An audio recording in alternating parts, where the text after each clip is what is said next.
তুমি বাবার মাথা টিপে দিচ্ছ? ও মান্টু, মান্টু, দাও বাবার মাথা টিপে দাও। বাবা চুল টেনে দাও, বাবা ক্লান্ত তো।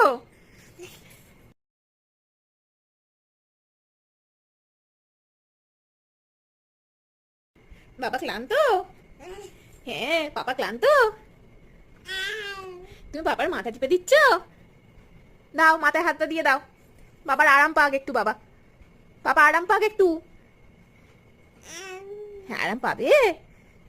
ও মান্টু, এই তো, বাবা ঘুমোচ্ছে। হ্যাঁ এই তো। হ্যাঁ কষ্ট হচ্ছে তো, পাপা টায়ার্ড হয়ে গেছে। হ্যাঁ এইভাবে দাও। হ্যাঁ দাও দাও। ওটা কি হচ্ছে, ওটা কি হচ্ছে? মাথা হাত দাও। এই তো,